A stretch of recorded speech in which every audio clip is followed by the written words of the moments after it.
Pak D berdiri di sana dan membekap mulutnya Desi dan memaksa Desi masuk kembali ke kamar mandi. Dan bulu kuduknya Desi merinding, dia tuh benar berjalan ke belakang dan berdiri tepat di belakangnya si Desi. Pak D menempelkan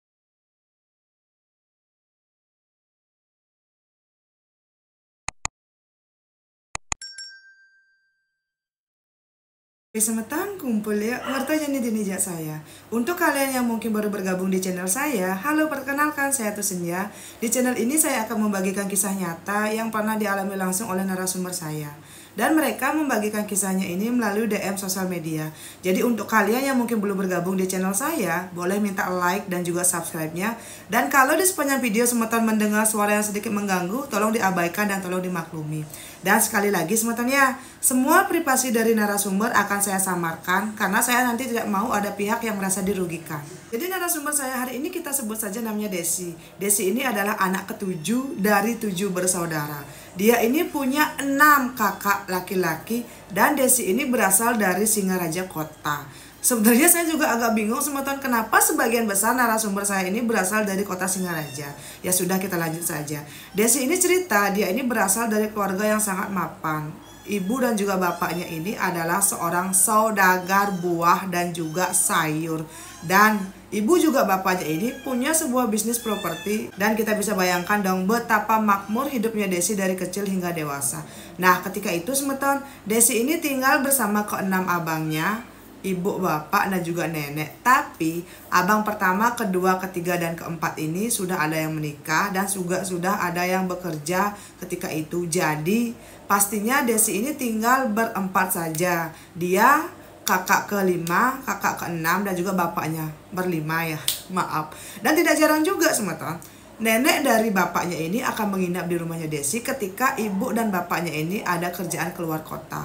Nah ini tuh kejadian sekitar tahun 90-an. Nah ketika itu Desi mendapatkan kabar dari ibunya kalau ibunya ini membeli sebuah rumah di pinggir kota. Dan menurut ibunya dia itu sudah sangat bosan harus tinggal di kota dan ingin tinggal di pinggir kota. Nah singkat cerita akhirnya Desi, ibu, kakak ke-5, kakak ke-6, bapak dan juga nenek dari bapaknya ini pindah ke rumah baru tersebut. Di sana Desi bilang sebetulnya keadaannya itu benar-benar bagus Semeton. Di sana juga sangat sejuk, tetangganya tidak terlalu ramai ataupun tidak terlalu sepi, dan intinya Desi dengan keluarganya sangat nyaman di sana. Dan karena itulah Desi terpaksa harus pindah sekolah dan ketika itu Desi kelas 4 SD. Nah di desa tetangga ini adalah sekolah SD yang bisa dibilang sekolah favorit dan juga sekolah tempat orang-orang kaya. Dipindahkan ke sana oleh kedua orang tuanya. Nah sebelum sekolah sebetulnya Desi ini dibelikan barang-barang bagus oleh orang tuanya agar Desi ini nanti tidak merasa minder ketika bertemu dengan teman-teman di sana. Dan orang tuanya juga bilang ternyata sekolah itu adalah sekolah favorit di desa tersebut dan nama desanya adalah Desa T. Saya tidak mau menyebut nama desanya karena saya nanti tidak mau ada pihak ketiga yang merasa dirugikan. Singkat cerita akhirnya Desi pun sekolah dan yang bertugas mengantar Desi ke sekolah adalah neneknya. Neneknya Desi ini bisa nyetir pickup dan juga bisa bawa sepeda motor karena bapak dan juga ibunya ini memang berasal dari keluarga yang cukup mapan. Dari hari pertama Desi ini sekolah di SD tersebut, Desi sudah merasa sangat bahagia karena dia itu punya banyak teman, guru-gurunya juga sangat baik. Nah ketika itu sebetulnya Desi ini duduk dengan teman wanitanya, kita sebut saja namanya Mika. Mika ini ternyata ibu dan bapaknya adalah seorang dokter yang bekerja di salah satu rumah sakit swasta di Buleleng Kota. Mika ini tipikal teman yang sangat baik dan juga sangat suka bicara. Ketika itu Mika menjelaskan, di sekolah itu adalah satu guru favorit, guru bahasa Indonesia. Kita sebut saja namanya Pak D. Pak D ini adalah guru bahasa Indonesia yang umurnya 30 sekian. Dan menurut Mika juga Pak D ini sangat baik hati, lembah lembut dan juga sangat menyayangi semua murid-muridnya. Sehingga Pak D ini bisa dibilang adalah salah satu guru favorit di SD tersebut. Karena Desi mendengar berita ini dari si Mika, Desi tuh kayak penasaran banget, bener gak sih si Pak Guru sebaik itu. Nah waktu pun berlalu Semeton, akhirnya di minggu kedua ketika Desi pindah ke sekolah itu, dia pun akan diajar oleh Pak D. Dan ketika itu Jam pelajaran kedua pun dimulai. Pak D benar-benar datang dan juga masuk ke ruang kelas. Tapi anehnya semua murid ini seperti terlihat sangat menyukai Pak D. Semuanya tuh kayak bergembira ketika diajar oleh Pak D. Tapi entah kenapa setiap si Desi ini bertatapan langsung dengan si Pak D, dia tuh seperti merasa merinding dan seolah-olah merasakan sesuatu yang tidak nyaman ketika setiap ditatap oleh Pak D. Nah, waktu berlalu kan, pelajaran bahasa Indonesia ini seminggu 4 kali di kelasnya si Desi. Nah, entah kenapa setiap kelas dimulai dan Pak D mulai memandang Desi dengan tatapan yang sangat ramah dan baik, tapi Desi kok selalu saja merasa tidak nyaman ketika diberikan senyuman dan ditatap sebaik dan selama itu oleh Pak D. Nah, suatu hari teman-teman adalah ulangan harian. Ketika itu adalah ulangan bahasa Indonesia. Saat itu semua murid fokus mengerjakan tugas sambil kayak gini, nulis, dan semuanya itu benar-benar fokus ke tugas mereka masing-masing dong. Nah, ketika itu tiba-tiba si Mika ini kayak bertanya, Pak D, ini kok soal nomor sekian kok tulisannya salah. Nah, Pak D pun mendekat dan menjelaskan, oh ternyata tulisannya begini. Dan Pak D kayak mengulangi pertanyaan yang ternyata salah cetak di kertas ulangan tersebut. Dan tiba-tiba, entah kenapa teman-teman, ketika Pak D ini berdiri di depan bangkunya si Desi dan juga si Mika, si Desi ini kayak deg. Dia merasakan sesuatu yang sangat tidak nyaman ketika berada di dekat si Pak D, yang Desi juga tidak tahu itu apa. Nah, ketika itu setelah Desi diberikan penjelasan oleh si Pak D, Desi pun kayak melanjutkan tugasnya ini dengan si Mika. Dan satu kelas itu waktu itu benar-benar sedang fokus mengerjakan tugas sambil dengan posisi kayak ini loh, nulis. Gimana sih kayak kita tuh nulis di atas bangku. Nah, ketika itu teman-teman, kok tiba-tiba si Pak D yang tadinya itu berdiri di depannya si Mika berjalan ke belakang dan berdiri tepat di belakangnya si Desi. Posisinya itu ini tuh si Desi yang duduk dekat tembok dan si Mika duduk di bagian kanan. Ketika itu Pak D langsung berjalan dan berdiri di belakangnya si Desi, dan tiba-tiba Pak D menempelkan badan bagian bawahnya ini di punggungnya si Desi. Dan ketika Desi kayak, dia tuh kayak dalam hati dia kayak berbicara, ini kenapa ada sesuatu yang keras ya. Desi tuh merasa ada sesuatu yang menonjol dan mengeras di punggungnya. Dan ketika Desi kayak berdiri tegak gitu, Pak D yang dari tadi menempelkan badan bagian bawahnya di punggung Desi kemudian langsung menggesek-gesekkan badannya di punggungnya Desi. Boom! Waktu itu Desi, ini kenapa ya, bulu kuduknya Desi merinding. Dia tuh benar-benar merasa malu, takut, bingung, dan gimana sih semua Desi itu tidak tahu ini tuh sebenarnya apa yang sedang dilakukan oleh Pak D di punggungnya dia. Beberapa menit berlalu dan Pak D setelah mungkin merasa puas melakukan itu, dia pun kembali duduk di meja guru. Dan setelah itu setiap ada pelajaran bahasa Indonesia dan ketika semua teman sekelas itu sedang fokus mengerjakan tugas di meja masing-masing, Pak D akan selalu mendekati Desi.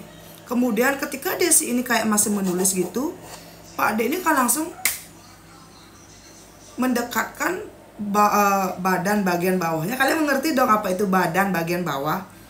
Kemudian Pak D tuh kayak akan menggesek-gesekkan dan kayak memutar-mutarkan badannya seperti ini di punggungnya Desi. Hari makin hari ini dilalui oleh Desi. Ketika itu Desi merasa sangat takut, jijik, dan juga sangat trauma. Sebenarnya Desi tuh ingin sekali melaporkan kejadian ini kepada seseorang, tapi dia bingung harus bicara kepada siapa. Dan Desi juga tahu di zaman itu, ini adalah tahun 90-an. Kalau ada hal seperti ini diungkit ke permukaan, pasti korbanlah yang akan dituding oleh masyarakat, yang dibilang kamu lebay. Tidak mungkin dong seorang guru seperti itu. Itulah yang ditakutkan oleh Desi, sampai Desi hanya diam dan menahan rasa trauma ini selama berbulan-bulan. Waktu pun berlalu, Desi tetap melakukan perlakuan seperti itu dari si Pak D. Nah, ketika itu karena Desi ini sudah tidak tahan, dia pun memberanikan diri cerita ke Mika. Dan ketika Mika mendengar cerita Desi, ketika itu Desi kan kayak menginap di rumahnya si Mika. Dan di malam itulah Desi sambil menangis menceritakan apa yang dia rasakan selama ini.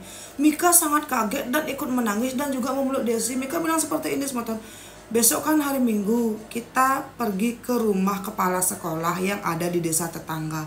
Nanti kita ke sana naik angkutan umum. Kita bilang saja kepada ibu kepala sekolah. Dan kebetulan kepala sekolah di SD tersebut adalah seorang wanita. Mika meyakinkan Desi, teman-teman.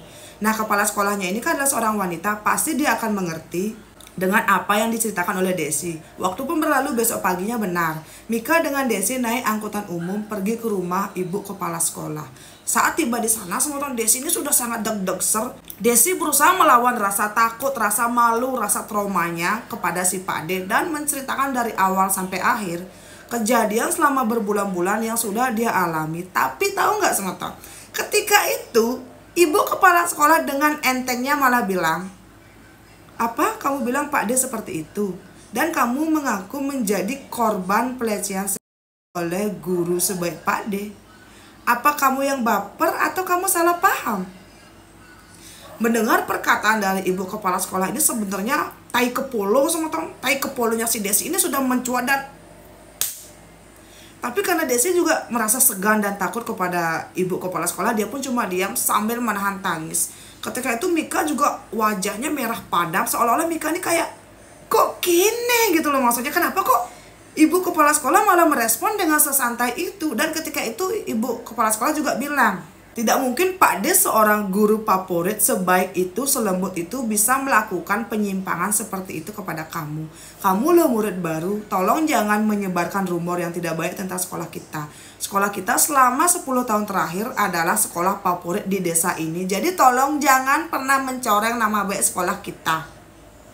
Karena mendapat jawaban seperti itu dari ibu guru, Mika dengan Desi pulang dengan tangan kosong. Ketika itu semua rasa trauma, rasa takut, rasa benci yang sudah tertahan di dalam hatinya Desi pun kembali membesar. Dan dia tuh benar-benar kayak, ini kenapa kok dunia tidak adil. Setelah hari itu semua si Desi dengan si Mika ini bersikap sangat dingin kepada Pak D. Ketika Pak D yang tadinya kan bersikap sangat lembut kepada semua murid, sekarang yang biasanya para murid ini kayak merespon dengan baik dan riang gembira ketika Pak D mengajar di kelas. Desi dengan Mika ini tetap diam, tidak pernah ikut tertawa ketika Pak D bercanda. Desi dengan Mika juga tidak pernah merespon semua lawakan-lawakan yang dilontarkan oleh Pak D. Mungkin Pak D ini merasa kok Desi dan Mika tumben jaga jarak. Suatu hari semata di sekolahnya Desi ini kan ada 4 kamar mandi. 2 kamar mandi untuk para guru dan juga 2 kamar mandi untuk siswa. Nah, kamar mandi ini kebetulan berhadapan-hadapan sama tahun. Waktu itu Desi sendirian pergi ke kamar mandi cewek. Nah, ketika itu kok dia merasa seperti ada yang mengikuti. Kebetulan kedua kamar mandi ini memang berada di halaman belakang sekolah, yang di samping kamar mandinya ini kayak ada semak-semak perkebunan warga gitu loh teman-teman. Intinya kamar mandi ini lumayan jauh dari ruang kelas sekolah tersebut. Saat Desi ini BAB di dalam kamar mandi, dia kok seperti merasa ada seseorang yang sedang menunggunya di depan pintu kamar mandi. Dan ketika Desi keluar, tiba-tiba semeton Pak D berdiri di sana dan membekap mulutnya Desi dan memaksa Desi masuk kembali ke kamar mandi dan menutup pintu kamar mandi. Ketika itu Pak D bertanya sambil masih membekap mulutnya Desi, "Kenapa kamu menjaga jarak dari Bapak? Apa salah Bapak? Bapak ini benar-benar sayang kepada kamu seperti murid dengan gurunya. Kenapa kamu menjaga jarak dari Bapak?" Ketika itu sangat terlihat sama matanya si Pak D ini merah. Gimana aja seperti dia tuh kayak terluka karena sikapnya si Desi ini seperti itu kepada dia. Waktu itu Desi langsung menggigit tangannya si Pak D dan dia pun kan langsung dilepaskan nih mulutnya ketika tangannya langsung. Desi pun berlari ke dalam kelas dan berteriak, "Tolong, tolong, tolong." Nah, setelah si Desi ini berteriak seperti itu, Desi langsung ambruk dan terduduk di kelas. Dia menangis meronta-ronta memanggil nama ibu dan bapaknya. Ketika itu Mika datang dan menenangkan Desi. "Kenapa Mika? Kenapa saya seperti ini? Mika, kenapa saya seperti ini?" Desi berteriak. Nah, satu kelas pun ramai. Kenapa Desi? Termasuk kakak kelas dan adik kelas pun berkerumun mendekati Desi yang terduduk di depan kelas.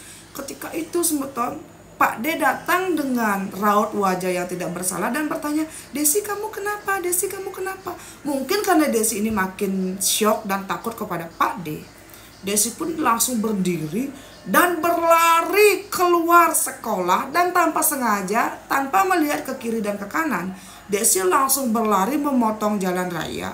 Dan tiba-tiba, boom! Kok kene? Ada salah satu truk yang lewat, dan truk ini tas menabrak badannya Desi. Dan ketika badannya Desi ini ditabrak, badannya itu kayak terlempar jauh sekitar 20 meter. Desi merasa teman-teman, ketika badannya terlempar jauh, dia tuh merasa seperti terbang. Dan ketika mendarat di aspal, boom! Badannya ini masih terseret sekitar berapa meter kaden. Sebelum Desi ini pingsan, dia tuh kayak mendengar suara teriakan teman-temannya, "Desi, Desi, Desi." Dan akhirnya kepalanya Desi ini berat dan pandangannya pun menghitam.